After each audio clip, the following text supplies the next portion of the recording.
సరదా సాహసపు ఎత్తులను ఎక్కడానికి ఎన్ని ఎత్తులు వేయాలో పూర్తి వివరాలకు చదవండి రేపటి సాక్షి దినపత్రిక. వరద బాధితులను రక్షించడంలో కూటమి సర్కార్ ఘోరంగా విఫలమైందని విమర్శించారు వైఎస్ఆర్సీపీ నేత పోతిని మహేష్. బాధితులకు విజయవాడ దుర్గగుడి, ద్వారకా తిరుమల ఆలయం వారు 2 లక్షలకు పైగా ఆహార పొట్లాలను అందించారు. కానీ ప్రభుత్వం నాయకులు అందించిన దాఖలాలు లేవన్నారు. కరోనా విపత్కర సమయంలో వైఎస్ జగన్ సర్కారు సహాయం అందించారు. వరద సమయంలో చంద్రబాబు సర్కారు సహాయం అందించడంలో ఘోరంగా విఫలమయ్యారంటున్న వైఎస్ఆర్సీపీ నేత పోతిన మహేష్తో మా ప్రతినిధి Ashok Reddy face to face. ప్రభుత్వ యంత్రాంగం నిద్రపోతున్నటువంటి సమయంలోనే వైఎస్ఆర్సీపీ బాధితులను ఆదుకునేందుకు ముందుకొచ్చింది. వైఎస్ఆర్సీపీకి సంబంధించినటువంటి నేతలు, కార్యకర్తలు వరద ముంపు ప్రాంతాల్లో పర్యటిస్తూ బాధితులకి భరోసా కల్పిస్తూ వాళ్ళకి అవసరమైనటువంటి నిత్యావసర సరుకులతో పాటు వాటర్ బాటిల్, అన్నం, మిగిలినటువంటి వస్తువుల్ని కూడా అందజేస్తున్నటువంటి పరిస్థితి కనిపిస్తుంది. ప్రస్తుతం మనతో పాటు విద్యాధర బస్ డిపో ఎదుట వాటర్ బాటిల్లను కూడా డిస్ట్రిబ్యూట్ చేస్తున్నారు వైఎస్ఆర్సీపీ సీనియర్ నేత పోతిన మహేష్ గారు. ఒకసారి మాట్లాడదాం. చెప్పండి, మీరేమో ప్రతిపక్షంలో ఉన్నారు, అధికార పక్షానికి సంబంధించినటువంటి పార్టీ నేతలు కావచ్చు, మంత్రులు కావచ్చు క్షేత్రస్థాయిలో పర్యటించట్లేదు అని చెప్పేసి ఒక విమర్శ ఉంది. అధికారులు అసలు రావట్లేదు అని చెప్పేసి బాధితులు చెప్తున్నారు. ఎట్లా ఏం చెప్తారండి? విమర్శ కాదు, వాస్తవం. ఎక్కడ అధికార పార్టీ నాయకులు ఉన్నారో చెప్పమనండి. పోనీ అధికారులు ఎక్కడున్నారో పోనీ ఎక్కడైనా సరే చూపిస్తే మేము కూడా చూస్తాం.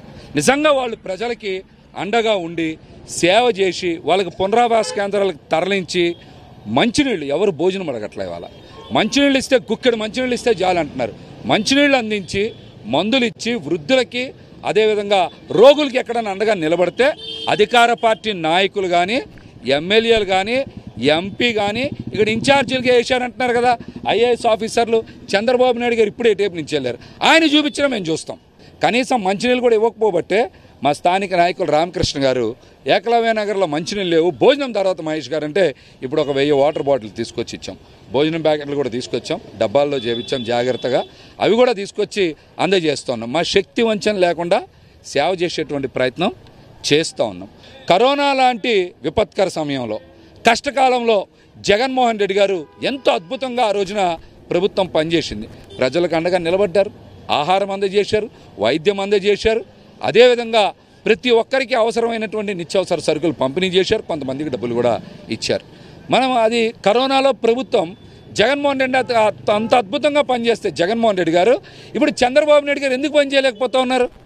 ఆయన ఇక్కడ ప్రచారానికి పరిమితం అయ్యారు కానీ ప్రజలకు ఎక్కడా కూడా సేవ చేస్తున్నటువంటి పరిస్థితి అయితే లేదు.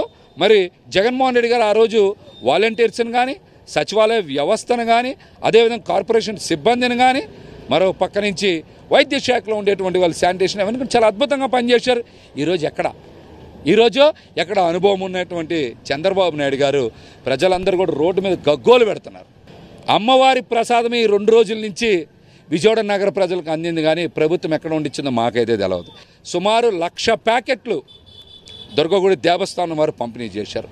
మరొక 50,000 ప్యాకెట్లు పైన ఏలూరు, చిన్న తిరుపతి నుంచి, వెంకటేశ్వర స్వామి దేవస్థానం నుంచి వచ్చినాయి. కానీ విజయవాడ నగరంలో చంద్రబాబు గారు తయారు చేయించిన ఎన్నో, పంపిణీ చేసిన ఎన్నో మాకైతే తెలియదు. ఇలాంటి వరద విపత్కర పరిస్థితుల్లో కనీసం టీడీపీ సంబంధించినటువంటి మంత్రులు, ఎమ్మెల్యేలు, ఎంపీలు కనీసం అక్కడి వైపు చూసినటువంటి పాపన కూడా పోలేదు, వాళ్ళని ఆదుకునే ప్రయత్నం కూడా చేయలేదు, కనీసం నష్టపోయినటువంటి బాధితులని పరామర్శించినటువంటి పాపన పోలేదు అని చెప్పేసి కూడా పోతిన మహేష్ అయితే తీవ్రస్థాయిలో విమర్శలు చేస్తున్నటువంటి పరిస్థితి ఉంది. ఇప్పటికైనా క్షేత్రస్థాయిలో పర్యటించి బాధితులను ఆదుకునేందుకు చర్యలు చేపట్టాలని చెప్పేసి కూడా ఆయన డిమాండ్ చేస్తున్నారు. నేను శ్రీనివాసరావు, పాషం, అశోక్ రెడ్డి, సాక్షి టీవీ, విజయవాడ.